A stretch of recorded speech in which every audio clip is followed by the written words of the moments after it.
Fantasy Footballers Podcast, coming to you from Draft.com Studios, with your hosts, Andy Holloway, Jason Moore, and Mike Wright.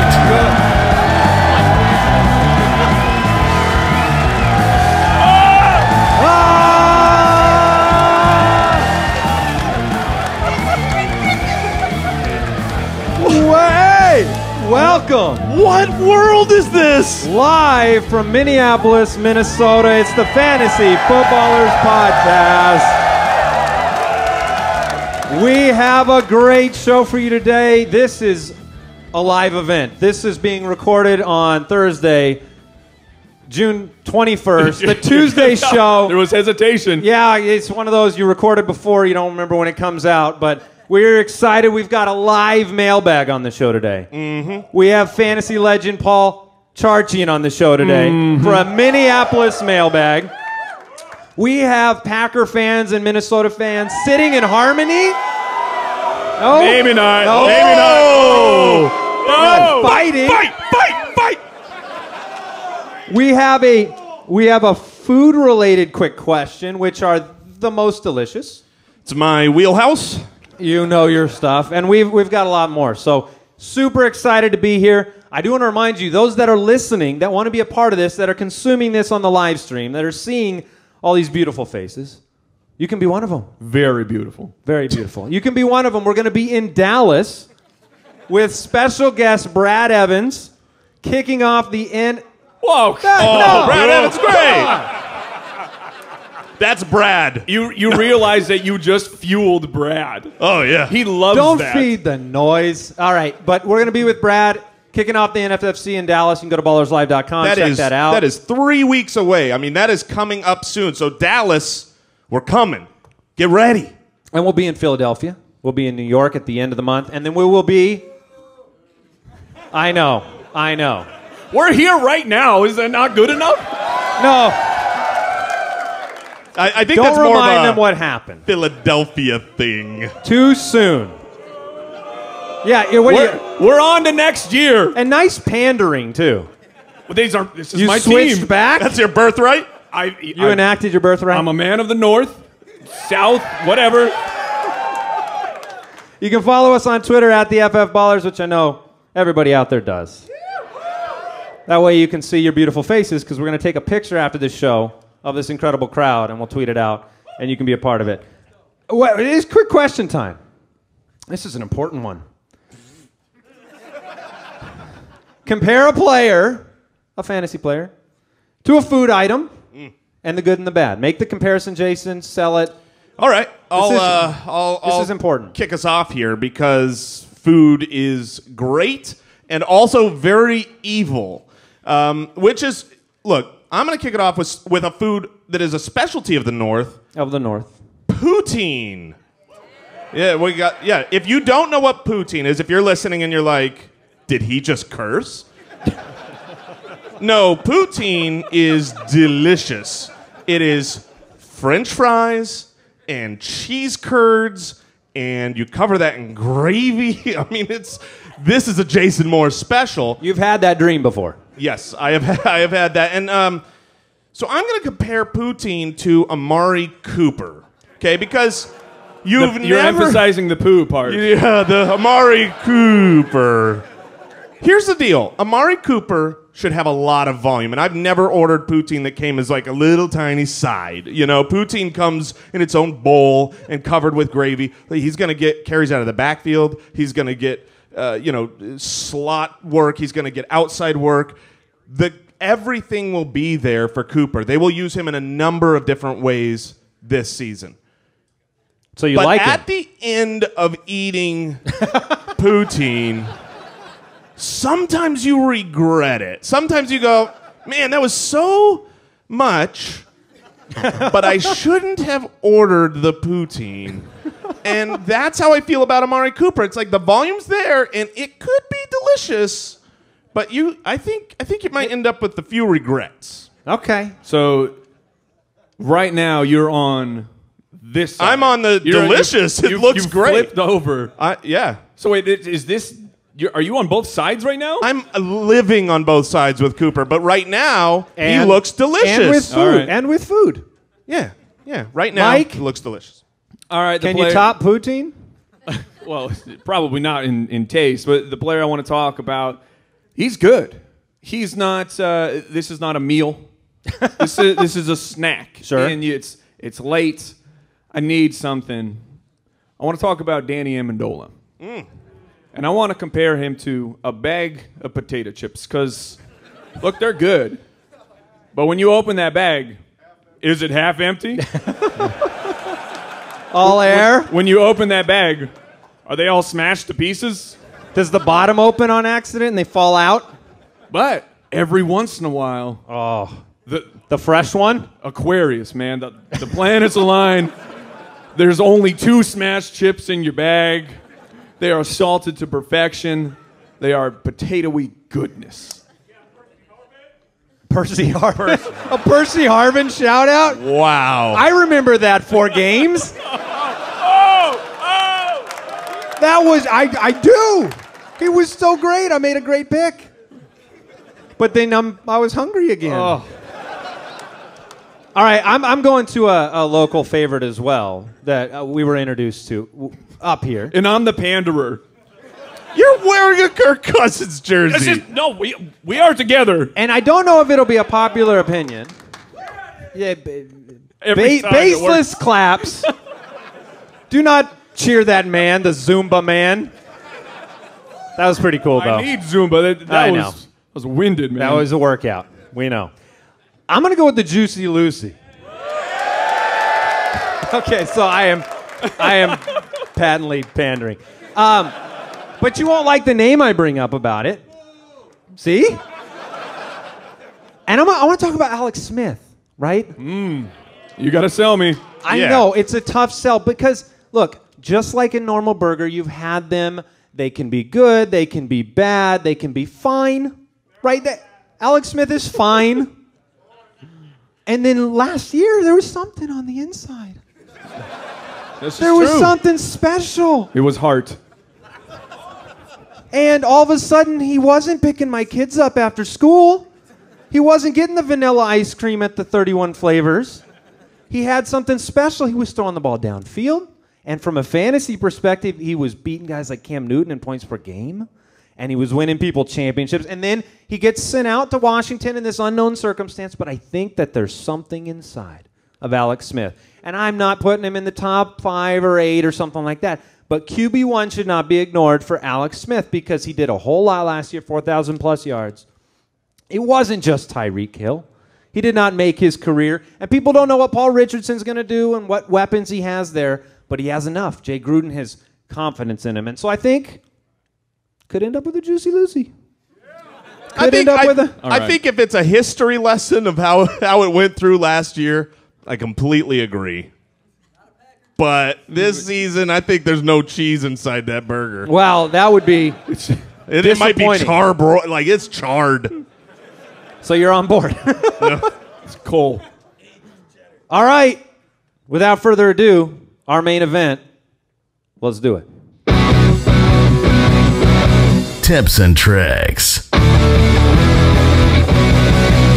Now, we've done these types of shows before. We're bringing you 10 fresh tips and tricks for the 2018 season. So you've already heard them all. No, you've heard maybe 1 or 2 that we can't help but bring up year after year after year. But we know that fantasy, look, it's about accurate projections, and we want to be right, and you want to win your league with the statistics and analyzing those things. It's all important. But we are a holistic podcast. We understand that it's just as important for you to know your league mates and how to beat them and to know your league format and how to take advantage of it and the other aspects. It's not just reading a sheet, right? I mean, sure. You're having fun. You need to learn your league mates. You need to take advantage of them. So we're going to start there. So, Mike, I think you're up first. Yep. Number 10. That sounds intense. So the feedback is... He shook my bottom. Yes. My goodness. Number 10. I can't even get close. Number 10. Oh. Number 10. I'm calling this poutine one. moving. Oh no. I'm calling these the coupon clip players, we all know the draft. It's about value. That ADP, the average draft position, working it. Getting the value, taking the guy where he should be drafted, not reaching. But you know there's fantasy points to be had, but everyone else is reaching. You're like, oh, I guess I'm completely out on that team. And you go, maybe I don't have to be. Because take a look. The Browns, Jarvis Landry and Josh Gordon are both being drafted as top 60 players. That's a little crazy to me. You can hear the truthers out there.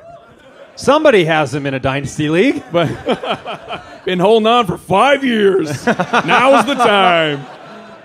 But here's the thing.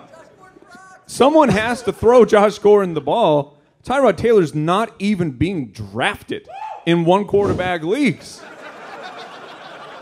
Like, cut the coupon out. There's no shame in coupons. When it's double it coupon takes a little day, time. You got like. Do you think Deshaun Watson is the truth? People are paying up for him. Why not just wait till you're 6th, 7th round? You grab Will Fuller. Get a piece of that offense. Look at the Giants. My goodness. Odell Beckham, Saquon, Evan Engram. They're all being drafted as ones of their position. And then there's Eli Manning, the guy who has to get them the ball. No one wants him on their fantasy Clip team. it out. Clip it out. Clip it out. Cut it out. That one's already been done. Golden Tate, Marvin Jones, they're both top 60 picks. But Matt Stafford, sitting there as a value. Our Minnesota Vikings.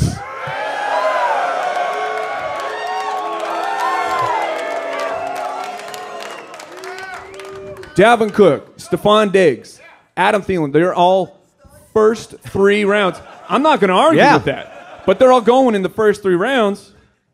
Grab Cousins. You get him in the 8th round. Get a piece of the offense. Clip. Yeah. You got to clip the coupons. Take those savings. Get in on that offense.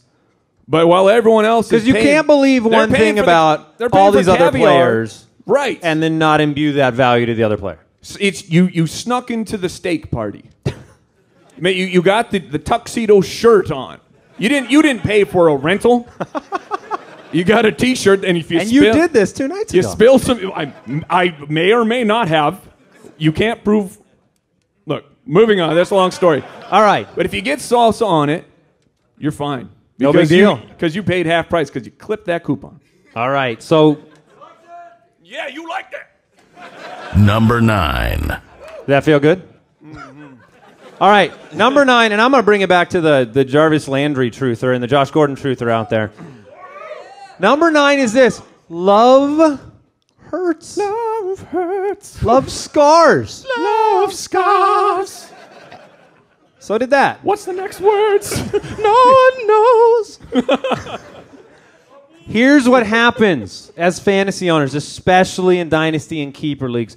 You fall in love. You build your idyllic, beautiful starting roster, and then you write about it in your diary, and you hang it on your mirror, and you look at it, and you marvel at it, and you love it. And love hurts in fantasy football, especially in dynasty and keeper leagues, when you've held on to those guys with a hope and a prayer, and you know that this is going to be the year, right? So you build that idyllic roster, and then this happens. A little reminder. Aaron Rodgers, Deshaun Watson, Odell Beckham Jr., Julian Edelman, David Johnson, Dalvin Cook, Greg Olsen, Tyler Eifert, Andrew Luck, Carson Wentz. Those were just the headliners. Injuries happen, they hit, and then all of a sudden, love really hurts because you haven't built your team the right way. And I used to play this way. I used to build the powerhouse starting 8. And then one thing happens, and you know now, more than ever in the NFL, the injuries, they hit hard. So there are a couple of ways to combat that, right? You want to avoid love hurting. Depth. Mike, you've been Mr. Running Back depth for years. Have players waiting in the wing. Invest in depth and don't look at it like, okay, I'm going to 2-for-1 every trade to build my starting 8 and leave junk on my bench. That's step 1 to avoid that problem. And then just be willing to accept reality with those players if they don't pan out. the expectations do not always come to fruition. You gotta be cold-blooded. You do. You have to be willing to let somebody go, especially when you do those like last 3 or 4 picks in the draft, and you're like, I'm grabbing that. It's happening. That steal, right? This is the week. No, you got to be able to cut bait. You got to be cold. You got to let go. You got to find another love somewhere else on the waiver wire. All right? Love hurts. Yeah. Tip number 8. Love does hurt. Number 9. Number 8. So on this one, I was coming up with my tips for this season, and there was one tip that I just kept thinking. I've said it so many times. I want to be fresh, and the other 2 are, but I went back and forth. I was like, but we have so many new listeners, and this is so important because at the end of the day, the most important thing for the 3 of us is that you guys win #FootClan titles. Like, that's what we are really doing. We want to win titles.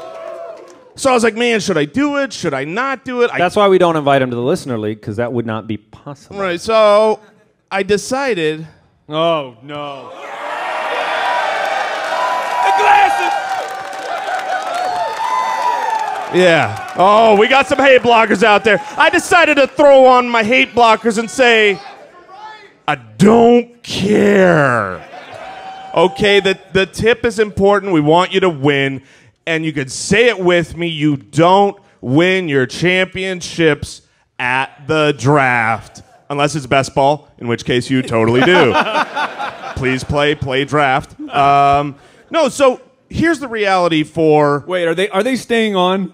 Oh, they're staying. This tip is full hate blockers the whole because time. I might get some hate. Can you see anything? I can see nobody or nothing. They're actually blacked out on the inside. Here's the deal.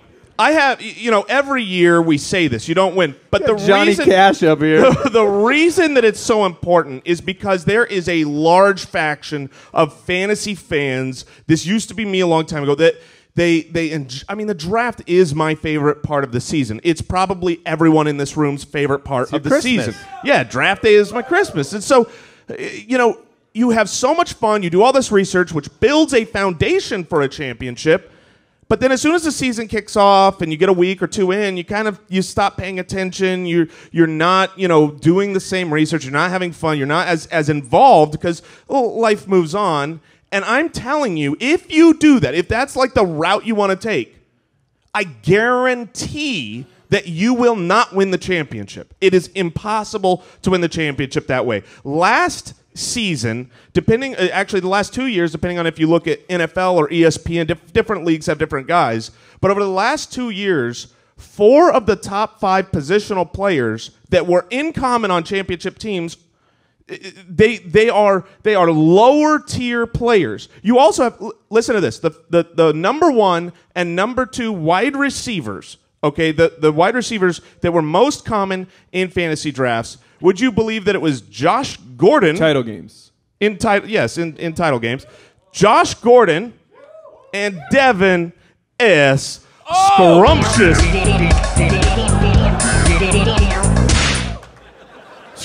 Those guys were not, draft day winners where those were waiver wire pickups. Alex Smith, you brought him up. Very entertaining waiver wire pickups. Quarterback 4, undrafted. Deshaun Watson, undrafted. Second half of the year, Alex Collins, Kenyon Drake. They were the running back 6 and running back 9. A star is born. So here's what I wanted to do. I wanted to share with you great news. Great news. The Listener League this season, we're going to be having submissions soon. And once again, I made sure that another spot was open for you guys by winning the championship. But I want to read you my draft. 3 people are very impressed. Yeah. Look, if you play me again this year, I'm going to win. But this is my draft. I want you to either cheer if it was a good pick, or boo if the pick didn't work out probably this last season, okay? Antonio Brown. Yeah. How about Dalvin Cook? Did that one work out for me? No, it didn't. It could have, injury. Marshawn Lynch. How was that pick? Yeah, I agree. It wasn't, not worth a third. How about Allen Robinson? How was his season? I brought it. Why are we booing them? I like it. It's interaction. It's interaction. How about Danny Woodhead? Great pick, right? Boo. Oh, Randall Cobb was so good with Aaron Rodgers last year. Oh, extra boo. Hold on. This one is very interesting to see. Yeah, I want to see what they do. be. Rashard Matthews? we don't know. It was, honestly, based on those other picks, it was fantastic. Right. Okay, how about Andrew Luck? He was really good. Darren McFadden? Eric Ebron? Derek Carr? We found the Ebron person. Soulmates. Yeah. Jonathan Williams? I mean, You didn't draft anybody. It was Antonio Brown and then the Eagles with my last pick. That's the only two serviceable picks. And you won. And I won the championship. Which means we picked the right people to play in that league. Yeah. So my point is, stick with it. Do waivers. Pay attention. Keep up to date with the news. Because you won with that roster. Make trades. Well, not that roster. Well, I won with a completely different roster. But yeah, you didn't necessarily win at the draft. All right. Number 7. I want to talk about the House of Horrors because there are. Thank you.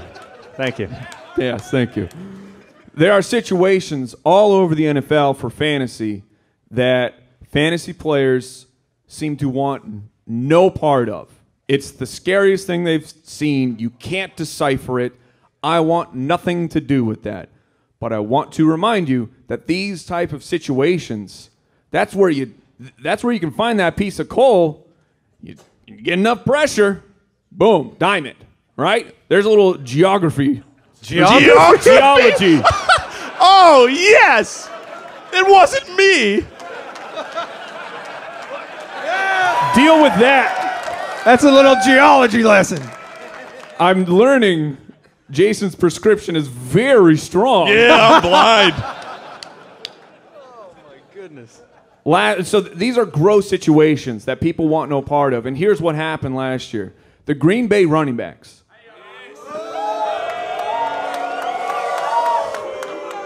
Last year, Ty Montgomery, 3 top 10 weeks. Jamal Williams, 6 weeks straight as a top 24. Aaron Jones had 2 top 5 weeks. Players don't want to draft these running backs because they don't know what to do. You have to take a shot. So there we go. Me and this guy. Jacksonville wide receivers. Marquise Lee, 5 weeks as a top 24 quarterback. Keelan Cole had 4 straight weeks as a top 20 wide receiver. Dede, 3 times in the top 30. These are very usable guys. The Washington wide receivers. This one blew me away. Did you realize that Jamison Crowder actually had 5 top 24 weeks? I've been telling you. He finally got it together. Doxson was a wide receiver 3 6 times. Into a wide receiver 3. You need a wide receiver 3, people. You can't have Odell and Antonio Brown as your only wide receivers. The Miami wide receivers. This one's a little gross. I get it. Devontae Parker was a wide receiver 3 8 times. Kenny Stills, the man. Mm-hmm. Top 24 5 times. There is a Jarvis Landry-sized target hole. If you get your hands dirty, you can wash them. It's okay. You got to go in on these situations. You got to take your shot because these are where league-winning types of players show up because they were... Alvin Kamara, no one wanted anything to do with Super Camario because he was buried. You're now all liars. you do. We've seen all the letters. I dropped Camario right before the breakout. Yeah, because he was buried. You weren't sure what was going to happen, but there's magic to be had in these houses. In the House of Horrors. All right, I like it. Number 6. This one is inspired. Well, at first I said love hurts, right? And now we're moving on to fear hurts, okay? Fear hurts. You cannot play scared. Mike, you quote him all the time. Yes. What does Ice Cube say? If you're scared, go to church. Go to church. Look, scared players make the worst fantasy football decisions possible. Scared players, they look and they will not draft players with matching bye weeks, right? Oh. We cannot have that happen. Even though we're going to enter into this league and we're going to make 1,000 waiver pickups because we drafted like Jason did last year, and we make 1,000 trades, and your whole roster is going to turn over before the bye weeks even hit. So scared players pay too much attention to the bye weeks. Scared players always draft handcuffs. Don't draft your handcuff. We've been saying that on the show forever. Unless you're talking about the not really handcuffs like Tevin Coleman, right? Or maybe Handcuff. who is much more of a handcuff. Handcuff. And I really should have invited everyone to participate there. But no, don't use a roster spot on that guy hoping that the wheels fall off and somebody gets hurt in the first couple weeks, because what's going to happen is you're going to draft him and then you're going to drop him in week 2 anyway. Don't waste a roster spot. That's a scared mentality when you draft in fantasy football. Scared fantasy football players, they focus on filling your starting roster, and they do that because when you go on any platform, if you're on ESPN or Yahoo, that's the way it shows up on the screen. And you kind of, it's scary, right? You see Very it, scary. and if I draft another running back, he's going to the bench, and then I don't have a tight end yet.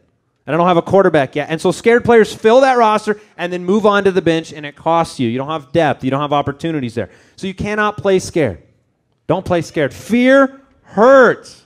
Aww. I know. I'm very depressing. Number 5. I'm pretty sure you said I'm very depressing. And I agree. Look, this tip is not just an important tip. This is also Michael Gallup's favorite tip. It's saddle a stud, okay? You need a stud. Look, Jay, Yeah, I'm going to let you keep going, thank you. but you need to rein it in. Yeah. So here's the deal. I feel like this room full of people, the people watching on the stream, listening on podcasts, Andy is holding back so many horse puns right now to the point of physical pain. you guys are never going to let me go. I know it. You need a stud. I think you deserve a stud. I think you want a stud. And here's the truth that I don't think everybody necessarily agrees with, but it is the truth. A stud is a running back. Sorry, it's not always the top flight wide receivers. I want to give you some data here so you can understand. And this isn't to say that you can't win other ways. Zero RB is a great strategy. And the anti-fragile theory is real. If you play in, if I were to be in a full point PPR, 3 wide receiver, 2 flex league, I would probably adopt that. But I think that the majority of leagues that we are playing in are in our home leagues match kind of what the ballers do. And according to that, the consistency is what you need to win games, okay? You can look at Julio Jones, right? Julio Jones, a lot of people feel like this last year. Julio! A lot of people feel like Julio was a bust. Some people think he did great. He was the number 4 wide receiver. That's pretty good. How can that possibly be a bust? He's the number 4. He was drafted as the number 3. So, I mean, he finished right about where he was That's supposed the Brooks of the wide receiver core. Yeah, it was pretty good. I don't know what that means. Wow. Can we get a ruling on that, Judge? Oh, No gavel. no gavel. I can't He even wait- see him. They charge a lot extra on bag flights these days. We had to leave the gavel at home. But the thing is Julio had a great season as the wide receiver 4, except that it wasn't at all a great season. Only 5 of his 16 games did he finish in the top 24 at the position. Yes, he had a couple of huge blow-up games, but he had 25% of his games where he wasn't even in the top 36 in the position, and that consistency is what you need. He couldn't pony up. Yes, he could not pony up enough weeks. There were 6, and I went back the last... Yeah, Thank you. well deserved. The last 2 years, there have been 6 running backs, 6 of them, who finished with more than half of their games as a running back 1. That wins you weeks. There has been 1 wide receiver that's done that over the last 2 years, Antonio Brown. If you go, okay, well, that's great to be a running back 1, but how about a running back 1 or a wide receiver, or a running back 2 or a wide receiver 2, just in the top 24. Just he's not killing your week. He's having a good time. There have been 11 running backs that have done that. A great time. There have been 11 running backs who have finished, I'm sorry, not with more than 50%, but more than 70% of their games in the top 24. There's only one wide receiver that has done that, Antonio Brown. So it's like, I love the value of Julio and Odell Beckham as they continue to drop in these drafts. But when I look at the data, I see that my probabilities of having a consistent week in and week out winner at the top of the draft have to be these running backs, just because we're playing probabilities. You know, could Odell Beckham have, I mean, and all this data, by the way, it's 2 years and it only factors in the games played. So like Odell Beckham, you would expect would also qualify. He doesn't qualify in there. 11 running backs do. He didn't make that cut in the wide receiver group. So I am saying you need a stud, you want a stud, saddle a stud, and the studs are running backs and Antonio Brown. All right. Number 4. So get off your high horse and get a running back stud. Yeah, there you go. Oh, what? That was great. It was all right. Okay. You need to move on. I'll take all right. We're going to talk quarterbacks because this is what I do. We're going to talk quarterbacks. Wow. We're going to talk very quarterbacks, lively. But I wanted to spin it in a little bit of a different direction because, you know, we talk about wait on your quarterback. Get that late round value. It's there. And I wanted to address some concerns for the early quarterback people. And I call this. And they're out there. They're out there. And I call this. They're tip. called Aaron Rodgers fans. Call it. Aaron. Whoa! I call this tip. Hold on to your. Yes, shout out to JJ. JJ pretty much made this popular. And we're talking about it because it's great. I call this tip, hold on to your butts. When we play that number drop, you got to hold on. Hold on to your Jake butts. But Mike. Yes, voice of public opinion. But Mike, all the quarterbacks at the end of the draft, they suck. Sure. Maybe they do for a real life NFL, but how about this? Perfect storm of home games and juicy matchups. This guy was the number 2 overall fantasy quarterback from weeks 12 through 16, averaging nearly 22 points a game. Blake the Snake Bortles. I got a snake, man. That one's not gross enough? From weeks 13 through 17, this quarterback averaged 5 points better a game than Matt Ryan and Tom Brady. Joe Flacco. What? Oh. But. Yes. But Mike, what about when that quarterback is playing poorly like Blake Bortles did early? It doesn't matter. They can turn it around. You can project matchups. You put the hay blockers on. An atrocious, and play 'em. An atrocious fantasy quarterback at the beginning of the season. Through week 9, Big Ben was the quarterback 24, averaging under 13 points a game. From week 10 on, over 22 points a game, the most for any quarterback in the second half of the league. But Mike, yes, the early quarterbacks, yes, they're safe. Oh, are they safe? They're safest. They're the safest. Because this is what we know in fantasy football. Everyone busts, and this guy is talking about early QBs are safe. Only 4 quarterbacks of the top 12 drafted met or exceeded their draft position at the end of the year. The average return on draft value for final position of the top 4 quarterbacks was negative 11.5, meaning they finished 11 spots behind where you drafted them. The average return of draft value on quarterbacks this past year, quarterback 9 through 17, positive 5.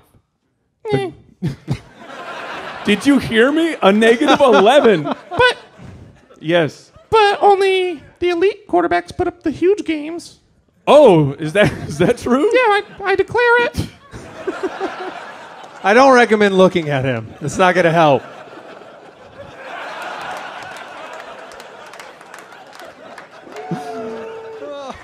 Well, how about this? Last year, 43 players posted a top 12 quarterback week. You want to hear some names? Some names that you may not even remember? C.J. Beathard, Oh, yeah, he's so good. Kevin Hogan, Brock Osweiler, T.J. Yates, David Fales. Anyone in this room? Tell us who it is. But what team did he play for They all last yelled year? colleges. They just yelled colleges they're yelling out. his college team. They don't know his NFL team. Dolphins, Week 17, which don't play championships in Week 17. We'll get to that. We'll get to that. He put up a top 12 week because... Was that a Da Bears? Just Yes. go. Just move on. Because That was John Fox. he doesn't have a lot of things to do these days. No. He tried to get on the list. I Get didn't let your him. quarterback late. If he doesn't work out, stream the position. You can project a big performance from a quarterback because you know he's going to touch the ball 30-plus times every week. Well, That's how football works. And over the course of the season, you see the defenses Yes. that are susceptible to those type of environments. Are you satisfied now? Yeah, I think it's pretty solid. Pretty solid analysis. Number 3. All right, I'm going to finish my theme out. Love hurts, fear hurts. Names hurt. Because Stupid. Who hurt you? Yeah, he's I've got some repressed issues, most of them caused by Jason. We've known each other a long time. I still don't understand. They paid to see you. I try to get away from you, and I would pay to get away from you.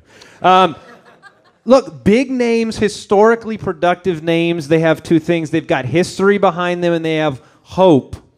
Okay, you have history and hope. You have players that last year, I want to highlight this point, because names and buying into the name value of a player, it can be very, very damaging.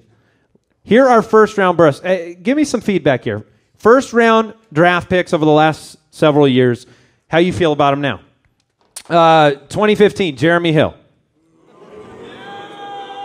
You remember Eddie Lacy? Oh, Eddie Lacy burned. You bright. remember? You remember Eddie?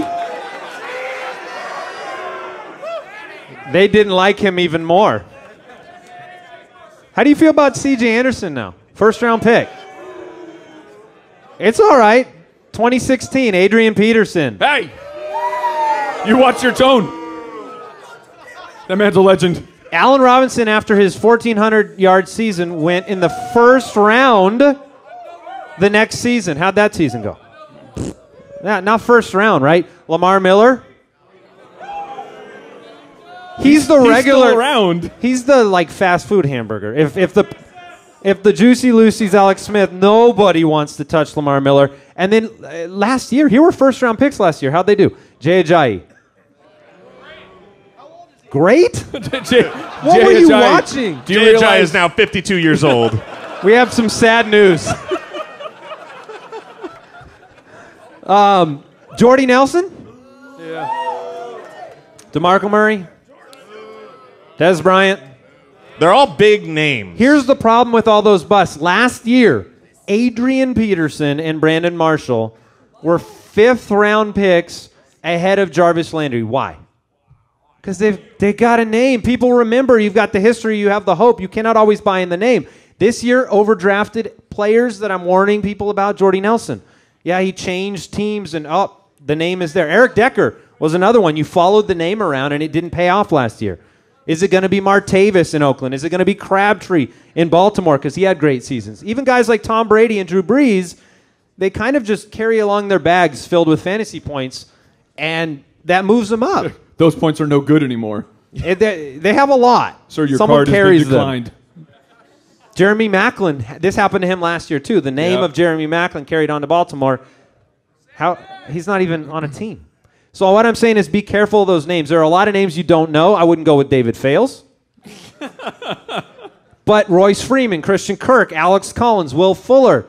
These are names that are not as prominent. These are names that you brought up on your coupon clip section. So just remember that the name can hurt. Make sure you look into what's happening this year. Names hurt. Thank you. You're welcome. Number 2. All right, listen. If you wanna have a good draft where when you leave you go, man, I really like my team, regardless of whether it's good or not. I don't want to say it like that. Well, you do you. You're gonna want to know the end from the beginning. What I mean is, Mike's face says he is confused. This is super deep. Know the end from the beginning. I think the Smashing Pumpkins sang We've that. all, if we've played in a lot of drafts before, we've all had this happen to us, right? There's these certain running backs or certain wide receivers I really love at the end of the draft. I want to make sure I get one, and then I draft a certain way early, and I get towards the end of the draft, and oh man, that wide receiver I really loved is sitting there, but I've got too many wide receivers right now, and I desperately need a running back. So I end up having to take a running back that I hate, or vice versa, whatever position it is. And so my tip to you guys to avoid this and to end up with a better team is to know the end from the beginning by doing this. This is a practical tip. Please say Magic 8 Ball. You see, the Magic 8 Ball knows all. And what I would do is you print out an ADP list, an average draft position list. We've got a printable version in the Ultimate Draft Kit. You can find them online. Our website is what? Our ultimatedraftkit.com. You can get it, or the fantasyfootballers.com. And then forget the first 8, first 7 rounds or so. Look at the end of the draft. Just skip them. Just skip. Just look at the end of the draft and circle the guys that you actually like within each round. Go to the 7th round, go to the 8th round, go to the 9th, 10th, 11th, and just circle the 2 or 3 guys you like the best in those rounds. What's going to happen at the end is basically one of 3 things. Maybe you find out that this season you're kind of into the reliable veteran wide receivers. You like the value of Emmanuel Sanders in the 8th, Jamison Crowder in the 8th, Alan Hearns. Is that a Vance dance? The Vance. Meet me after the show. You like Alan Hearns in the 9th. It's going to get rated Rashard Matthews in the 12th. Paul Richardson in the 14th. Those are all players that I personally think are really good values. So if that's, okay, I like those players. Or maybe that's not you. Maybe you're more of a swing for the fences. I want a home run late pick. You want Jamal. That's a baseball reference. You want, swing for the fences is kind of commonly known now. But I guess it is baseball. Baseball's not commonly known? But let me ask you this. Not to Jason. Let me ask this. No, I said it is commonly. Does cricket have fences? Nobody knows. We don't. This guy we got a plays a thumbs lot, up. and he said yes. Oh, then that was a cricket reference, actually, Andy. Oh, thank That you. was not a hold on. baseball reference. Is the goal to hit it over the fence? Into the fence? Thumbs up. All right. All right, we're I'll good. allow It's it. a cricket reference. Oh, but let me pause for just a second. Okay. Do you know what it looks like when people play cricket? Do you have... Intimately, I played for What do several they years. hold? A paddle? All right. I just had to check. All right. I never know how far away from knowledge reality. you really Yeah. are. So anyways, you want to swing for those cricket home runs? And Are they home runs? Are they home runs? We got. Oh, They're thumbs not up. home runs. All right, I've been exposed. All right, Jamal Williams in the 10th round, Deonta Foreman in the 10th round, Naeem Hines 12th round. You could be the starter, PPR monster there. Kenneth Dixon in the 14th round. Maybe he becomes. That one's nice. Maybe that's more your style. But the point is this: you don't want to not go into your draft knowing who you're targeting late, because it will inform how you draft in those middle rounds, especially when you're drafting in the 4th, the 3rd, the 5th, where making the decisions, you're not going to be able to have infinite running backs you like and infinite wide receivers you like. You have to choose one type.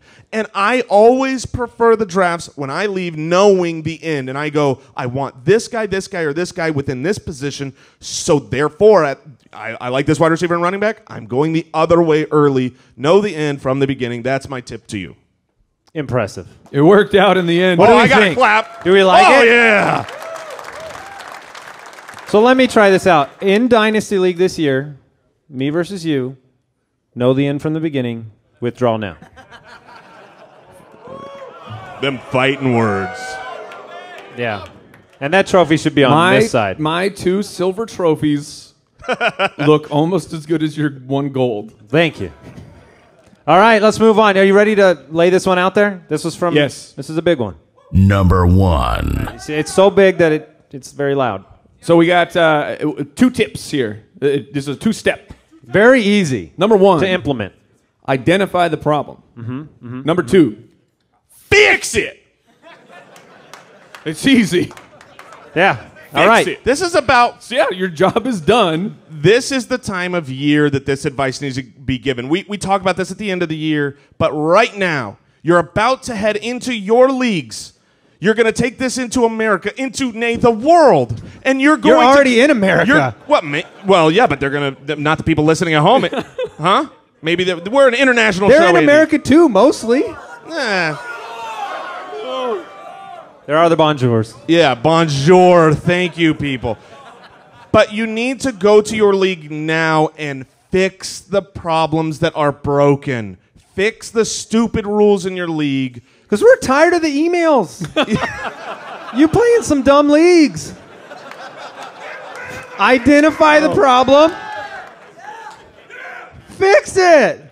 We're talking about your waiver system. Get Fab in. Get it in.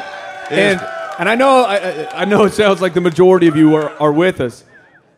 But there are, I would dare say the majority of players still use the old waiver system because they're worried about Fab. I get it. It's intimidating. It took me some time to convince our entire league to get with it. But it's fair. Well, and some people think there are multiple options, but we have microphones, so we're telling you the right ones. Yeah, and when you do that, turn on $0 bidding. You know, you close waivers the one day on the Tuesday so that people can have, and then every day have it run. It's a great system. Raise your hand if you play in a league that plays in week 17. It's okay. It's all right. No, do not shame this man. Wait. Brooks, will you escort him out, please? We identified one out there. We identified the problems. Now we're fixing it. Get out of here. I guess now he could do that, though. He could do the fix now. Yeah. If he wants to stay. There are at least arguments to be made for a waiver system that you could try to say is better. But there is not an argument for week 17 championships. But Jason. Oh, no. Oh, he's getting booed. Yes. I don't normally try those things. Yeah, but is it more football? Voice of public Is it more football better? Oh, the more football better. No, come on. You want to have the players that have gotten you to your championship. You put it this way. You spend the entire year to get to the championship. You draft guys, you trade for guys, you sign guys. Don't you want them playing in the Super Bowl? Yeah. Fix it. We identified the problem. You fix it. Transaction restrictions. Oh, you hate those. It limits the fun. It's gross. And this is another I want reminder. my league only to be so fun. Another reminder. Medium fun. We're asked frequently, how do I make my league more fun? And the truth is, the more active your league is, the more fun it is going to become. And putting a restriction on how many moves I can make in a week or a season, you're cutting down on fun. You want the league to be better. There's no reason to restrict how many times a player can make a free agent move. Yeah. This is really it's And funny. there are a lot of leagues that have gone on for a long time that just need to modernize some of those things, decimal scoring and eliminating older or uncommon or retired rules. And you can play however you want. Yeah. I mean our Different advice is leagues just are not great. going to help you very much. Different, unique leagues are awesome. Shout out to Scott Fish in the house. The Scotty Fish Bowl. He makes different rules every year and makes it interesting. I love different leagues. You can definitely play in different leagues. But what we're really talking about with this tip, this fix it tip, is that your goal should be the most fun league. That should be the goal when you structure rules. But as a settings. commissioner, that's your job. Yes, it's not to stay how it's been. And part of that might be you're in a 12-team league with 10 good owners and 2 dead owners. Yeah. And you have to write an uncomfortable email. And that's it. So, any others? You want to add to it? I want to get into our Triple M. Oh. Minneapolis, Warm Minnesota up your- mailbag. Warm up your I wanna vocal get into the mailbag. cords, people. Well, hold on. Because we're bringing the Godfather up. Paul Charchian is joining us. He is blessing us with his presence. He's going to answer the questions with us. Yeah, we're waiting for the official. So, Charch, wherever you're at, get on up Come here, on up. because we are not doing the mailbag drop. Jay Grizz until has your mic. Charch is going to be blasted in the face. Yeah. With the awesomeness of I want the to mailbag feel drop. wind. I want to feel wind. And if you were one of the ones selected to ask a question, you can line up now in the middle, and we'll answer your question. Get up here, Charch. Round of Let's applause welcome for him to Paul the stage. Charchian. I could not have been farther apart, I think. I think we are on. Yes. You got it? Absolutely, yes. All right, is everyone ready? This is very important. You get one shot. If you've listened to Jason, you know you only get one shot. You guys are doing it. Stand Get up. Are you kidding me? Are we ready? Mailbag.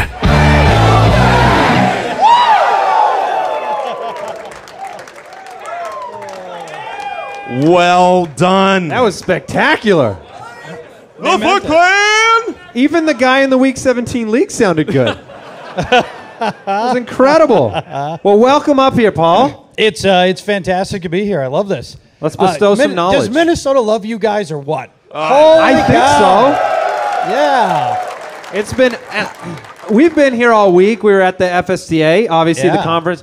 This place is great. You have green grass, There's people and outside. trees and things. Things that grow in nature. The weather was great. The stadium's incredible. The plants aren't trying to kill you. Yeah. Oh, yeah. All right. Please state your name and your question. Name's Andrew from. Oh, you Minnesota. got to talk in the microphone, then, man. Eat the Take mic. control. Take control of Hold that on, the microphone. tech team is coming. Eat the mic. We've identified the problem. Fix it. Fixed it. Name is Andrew from Minnesota. Hey, What's up, Andrew. So many fantasy leagues have punishments for whoever gets last in our league. What's the most embarrassing punishment you would condone for somebody that's lost twice? Condone is different than implement. I've got a good one. Oh, let's hear it. If embarrassment is what you're looking for, do people know Reddit? Do you know about this horrific Reddit subreddit called Roast Me? So the premise of Roast Me is you hold up a picture of yourself and Reddit destroys Oh, you. man. And it is savage and humiliating, and I'm the making loser notes. must do it. Oh, that is wow. awesome. Yeah. That's I love it. That is spectacular. I'm not going to answer because my answer will be bad. That is Yeah. awesome. All right, let's grab you another can definitely download Wheel of Water. Yeah. The We app normally have. make the dead last loser. They get like 12 cups of water from the Wheel of Water thrown on them, and then they draft soaking wet. It's pathetic. I've never experienced it, obviously. That is so good. That is Just incredible. Get roasted. It- Oh, man. For public embarrassment, it doesn't get any better No, than that's Roast spectacular. Me. Yes. Jason? No, thank you. Next question. Thank you. My name is Norris from Minneapolis, and this first round looks very promising, but like you guys said, everybody busts. So who's one player going in the first round that you guys are kind of worried about or has big bust potential? I brought up Kareem Hunt's name Yes. just because I don't trust Andy Reid very much, and he was forced into such a workload. I don't think that was the plan, obviously, with what happened to Spencer Ware and the inefficiency behind him. I brought up his name as a possibility. You never. That's the hard thing about the first round. There's always two or three. I named four earlier. Yeah, there's always It's very difficult to identify one, but he's one that comes to mind. Do you have? There's do you have always a few, and obviously the guys that are going in the first round are guys that most all of us like right now. But if I had to predict one, Leonard Fournette comes to mind for two reasons. Look, I like him. Dynasty owners, be quiet. Yeah. I drafted him today in a draft league. I'm not anti-Leonard Fournette, but the reality is he gets injured a lot. He did in college. He did last year in the NFL, and some of the injury experts that I trust, they worry about the specific types of injuries he's had. So injury is probably the most common reason for first-round running back busts.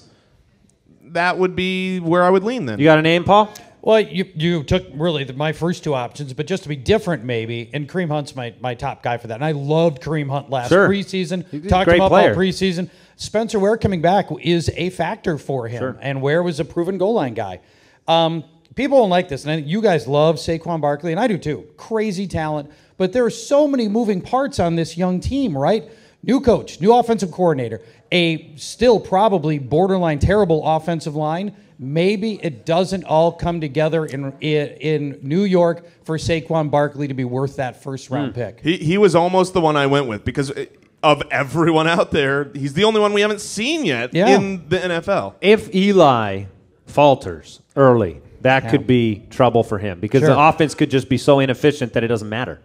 At Eli's age, we say this about a lot of old quarterbacks. When the end comes, it comes quickly and it comes with injury. Guys in Phoenix, you might be familiar with that with older quarterbacks, right? And oh man, when that happens, the whole offense goes under. Yeah, that's not good. Mike, do you have one name? The one who stands out the most, I'm with Jason, that Leonard Fournette, he's got some very red flags. They're super red. It's just a couple, but they're so red. Very, very rich, vibrant. Right. Jason? Next question. Whoa! That was cool. Oh, my man. Shout out. So He's bringing it. I'm Brett from Bismarck, North Dakota. What's up, Brett? I feel like we're in the peak of best ball season, frequenting them on the draft app, of course. I want to know what your biggest changes in draft strategy are from best ball to season-long leagues. Okay, so best strategy changes. Now, when you say best ball, we've got to first at least clarify that there's a lot of different formats, right? Some have defenses, some have kickers, some have neither. And you can draft with 3 guys, 4 guys in a league. I mean, if you go on draft, that's a really common format. So I'll give one tip for that I think is, well, I feel like it's a cheat code, and I know I do it when I'm in a 3-man league, and this stinks because now it's going to happen again more. I'm playing against you guys in draft all the time, but if I'm in a 3-man league, I love to capture Gronk, Ertz, and Kelsey, all 3 if I can, after I get my running backs. And I know a lot of you might go, what? But when you... 3-person team. Yeah, in a 3-man league, because it leaves the other people trash. And the truth is, everyone's team looks great at the end. Your running backs are still going to be great, especially if you go running back to start. The wide receivers are still great because there's only 3 people in the league. But after that, there's a tier drop-off to death. It's not that way in quarterback, right? If you took Aaron Rodgers and Russell Wilson and Deshaun Watson, there's 20 guys I still like. That's not that way at tight end. 5-person best ball. Kirk Cousins went in the 17th of the 18 rounds. Right. So if you're in one of those small ones, that's a tip. Okay, I'll go next. And by the way, I think the tight end drafting, that's going to be my overriding premise. I think all preseason for all draft advice is get one of the 4 or 5 good guys because the drop-off is just precipitous and there's no finding help in most cases. For best ball, my risk tolerance goes way up on the guys that have high variance in their output because I'm going to have, in a typical like my fantasy league 10s, MFL 10s, I'm going to have 6 wide receivers. A couple of them are going to have really good games. So I'll take guys that have the high up and downs, and I less need those steady players. Suddenly Will Fuller and Deshaun great Jackson. example. They start to look a lot better. I actually like Jimmy Graham in those leagues. Yeah, good example. He's going to get touchdown or nothing, exactly. right? Yeah, perfect example. My general strategy is once I hit about round 7, and these are full, these are 10, 12 team. Once I hit about round 7, round 8, that's when I start hitting the nitro button, like Paul was talking about. I hit those high variance, really high ceiling guys. I'm taking them early. I don't care because I feel like my first 7 picks, they're going to give me what I need weekly, and then the second half of my team, that's where I want my full turbo jets to hit. It's not like season long where you need to make the playoffs first and you need the consistency. You have to win. If you want the money, you have to finish first or maybe second, depending on the league. So, yeah. All right. Next question. I like it. And I hate it. It's a little scary. Jeff from Egan. Oh, Egan. Oh, yeah, Jeff. First off, I just want to say, Mr. Charchian, you told last year to hold on to Evan Ingram and Alvin Kamara, and I did. Thank you very much. And then, Thank you. Yeah. Usually I was hoping people it was going that direction. I really was. I was too. I was nervous. Let him in. I don't remember this guy. Yeah, But you also said to hang on to Matt Breida, and I did, and that didn't pan out. well, so right. We There all we get go. him wrong. Nothing There lost. we go. Anyway, Jason. Kamara made up for that, I think. Yeah. Yeah. My Jason, goodness. you said I could bring you a gift as long as it wasn't dangerous. Oh. What is this? So I made This is you a a Tarak custom-made Cohen T-shirt. t-shirt. Turok Cohen, the dinosaur hunter. Hold that up. Camera. Make sure you get a shot on this. Yeah, show the camera so that the people at home listening can see that. That's a nice shirt. That is some good work. That was my first time ever using Photoshop. I was up till 2 Unbelievable. in the morning. Nicely done. He made it himself. Oh, Turok Very the impressive. dinosaur hunter Cohen. What's your question, best friend Jeff? I wrote a poem. Oh, a poem question. Just kidding. All right, So we light some candles. I'm in a new Dynasty league. I've never done Dynasty before. And actually, a lot of people in the league are new to it. It's all Foot Clan members. One person suggested, we were talking about mitigating damage on people abandoning and bailing out on the league. Somebody suggested that we have people pay for the next year if they want to trade like future picks, so that way they're not screwing over the person that would take over. So then I was kind of wondering, like, is there a way to incentivize maybe a new owner or anything like that?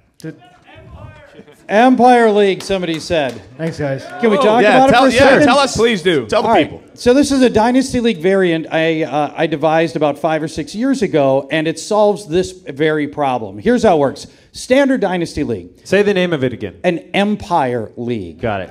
And Standard Dynasty League, but with 2 critical changes. Number 1, at the end of the year, your winners only get half the pot. The rest of it is rolling from year to year, waiting for somebody to win twice.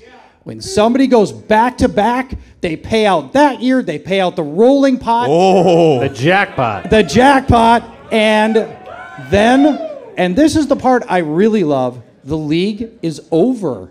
Leagues never end in fantasy football. The league is over, and you want to start from scratch, go for it. And the beauty of the Dynasty League is because your team was good last year, it's probably going to be good this year. You really do have a chance of going back to back. And now because everybody's paid in and there's this big rolling pot, people don't leave the league. Oh, that's pretty interesting. Excellent. And if you don't have back-to-back for 10, 11 years, That's it. you don't want to Thousands of leave, dollars. and you Yes. get paid. Yep. And by the way, when you win and the whole league is gunning for you and everybody wants you to lose, that is the best. I That is love it. awesome. I love it. Thanks, guys. Yeah, thank you. Jason? Next question. It's getting worse. It's getting scarier. Better. For those listening at home, they might not realize how much it's echoing in here every time I say that. they're hearing it. Oh, fantastic. It's intimidating. I walk up and you guys are just like We're- over me, and then we're very Jason's high just up, a you're very low. boom. Yeah. All right. Blow up. Okay. Yes, down there. My name is Sawyer. I'm from up near Duluth, Minnesota. Awesome, Sawyer. Yeah. I got a shout out to my Liga record because my commissioner was like, "Yeah, we're gonna boot you if you don't shout us out." So That's I got fair. shouted out. Guess where I met him? Oh, where did you meet him? FootClanLeagues.com? Yeah, they Yeah, buddy. Yeah, best league ever. All right, but my question is, Jason, I know you like the shirt. That's awesome. You loved that guy. You're not gonna like me Oh, bring it. because Get the I hate want to blockers. know what happened. What did Larry Fitzgerald do to hurt you? Oh, my goodness. Larry Fitzgerald. I can't even.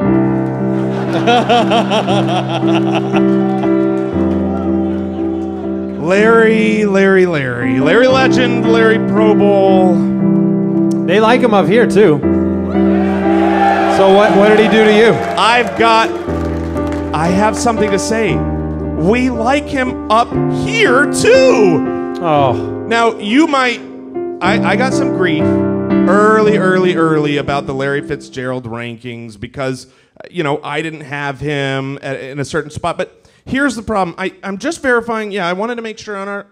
Oh, I know what's coming. I want to make sure that I was right. I am actually not the Next lowest. question. I am not the lowest on Larry Fitzgerald. It's Andy Holloway. Boo! Why, Andy? Does he need to be number one? Andy, why do you hate Larry Fitzgerald? To fabricate moments like this on a live show.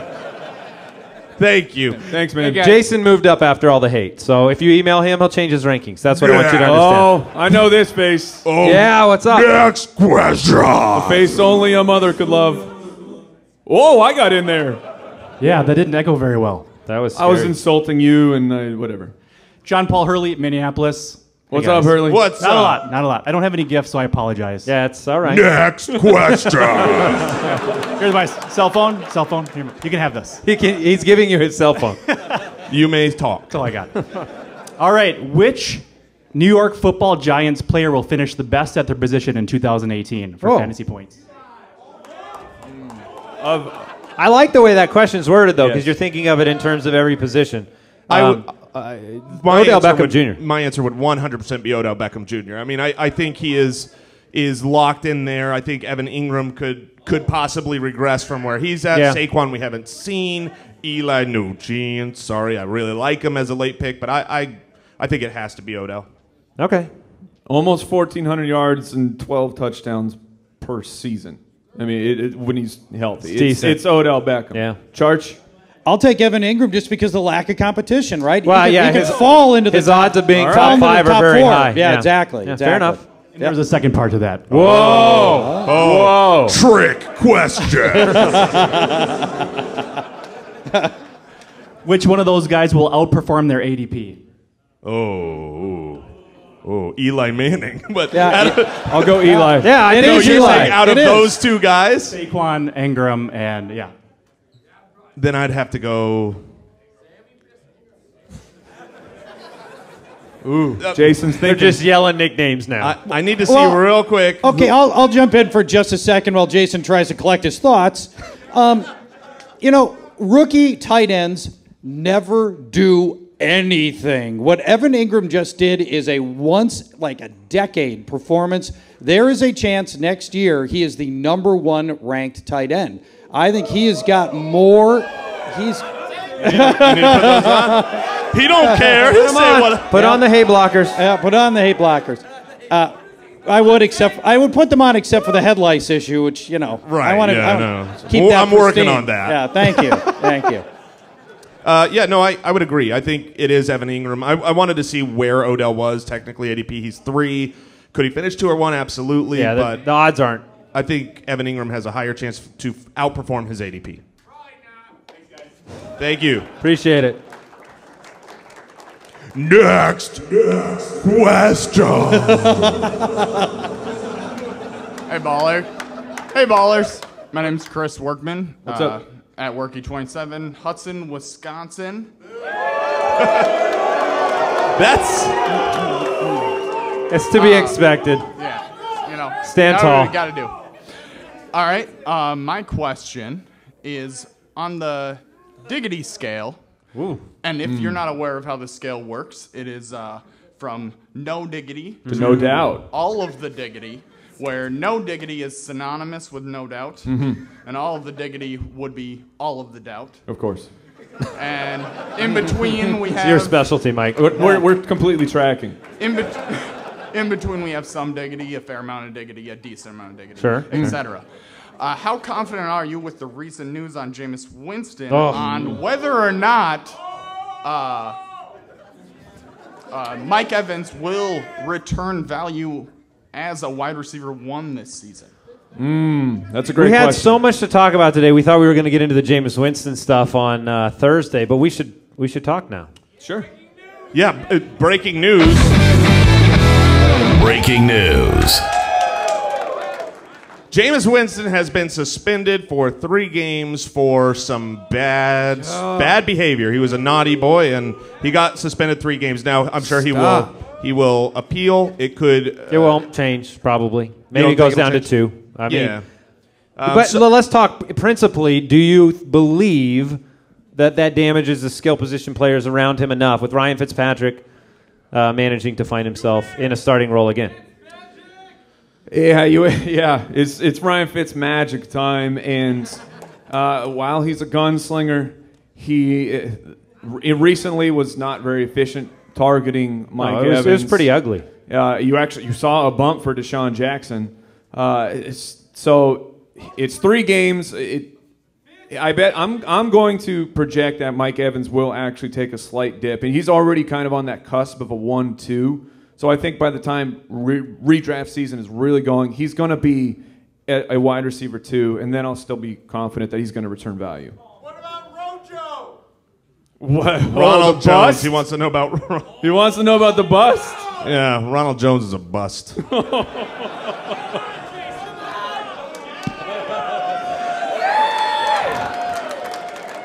I think you're doing what they wanted you to do. Charge, how do you feel about Evans? I think he will slide. I think he's going to slide a lot, even more than you were suggesting. I could see him sliding half a round, maybe even more than that on this news. There were already a lot of trepidation. Right? So already half of your league was like, no chance. I'm taking him where he's going to go. Now you add 2 or 3 more people into that mix. Now he's going to fall a lot, and I might actually be thinking about him becoming a value guy if he's going to fall to the top of the 3rd round. Sure, it's going to be pretty compelling, and I think that's going to happen in a lot of leagues. I do know that the opening schedule is a little bit difficult for Tampa Bay, so Fitzpatrick does not have the best track record in his splits against top-end Ds versus bottom Ds, so it could be a rough start, but I do agree if Evans falls, which that'll be really interesting to see. Because it's not Evans that's being suspended, you don't lose those games. It'll be interesting. I tend to think he will not fall far enough to become a really good value given the first 3 games. He might be a perfect trade candidate, though, after the poor schedule with Fitzmagic. Next question. He's very serious.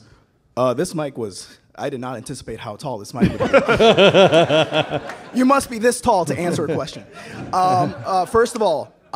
what's your name? Noel. From Minneapolis. Noel, so nice to meet you. Thank you. Actually, it's actually great to meet you guys because you 3 are the exact reason why, as soon as I told my league mates about you 3, these 2 troublemakers right here are the reason why I lost the last 2 years. Jose Cabrera and Norris Bonner, they won the championship the last 2 years. Yeah. Congratulations, fellas. Congrats. Because they said I want to do a fab league, and I apparently don't know how to do fab. Okay.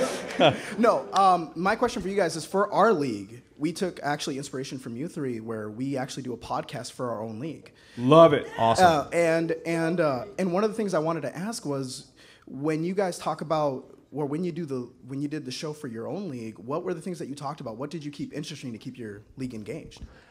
Look, we're playing a game about a game, and so we were, I think, aiming to make it sound way more important than it really is. So it was reviewing trades as though they were the most important thing that you could possibly do. It was insulting players for their moves and presuming that you know everything about it and putting them on blast. The Reviewosaurus Rex that we have on this show that you are all probably familiar with, that was actually started on their show. It was the Tradeosaurus Rex, and every week they talk about the best trade, and I am not joking. Because I wasn't on that version of the podcast. I would make trades. You were trying to make the show? To make the show! You darn right I did. And I was so pissed when I was at the Tradeosaurus Rex. I was like, are you kidding? That's so worthy! And we would check out what start-sit decisions did people make? Did you botch something? We had power rankings, and too. someone who's you on get your power bench, rankings in there. So... But I love it. I love that you're doing that. That's amazing. And just lots of garbage. Just talking so... That's all it was. It doesn't matter if you're losing. Because they don't have a microphone. Yeah. The very first question these 2 asked me this year is, hey, Noel, you still want to do fab this year? I'm like, okay. Fine. All right, I get it. I haven't made the playoffs. Time for to last step year. up. Yeah, Yeah. exactly. You can right. listen to the show too. Next question. Right on. Now you can raise it back up. Hi, I am E. I am E live from Chicago, and I am in a 10-person auction keeper league, and I am keeping. I get to keep three people. I am keeping Odell for 8, Kamara for 2, and then for my third spot, I sort of need some help. Sure. I have Goff for 1. I have Allen Robertson for 1, and I have Hunt for 12. Ooh. Okay. And a single You've got- quarterback. So 2 wonderful, amazing, yeah. So Jared, cheap keepers. Jared Goff is gone because Yes. I would only pay $1 for him in the upcoming auction. It's between Hunt and who was the middle name? Robinson for $1 or Robinson. Hunt for 12. Where do you lean? Yeah, Charge. It's not close. Hunt's going to go for 30 or something Yeah. at your auction, and you're saving so much money. the on value Hunt. difference. To me, it's all about the value difference, and to me, it's not close. I Gotta be Hunt. completely agree. The fact that we earlier brought up the fact that Hunt could be a bust, but the value is it's so much Hunt here Yeah. that even with that factored in, the answer is Kareem Hunt. Kareem Hunt. That is a really nice 3-pack to walk into the season with. Yeah, congrats. Yeah. Thanks for the question. Awesome. Next question. Final. With the question. Thank you. I love Michael Keaton shirt. I love Michael Keaton. I love Michael Keaton.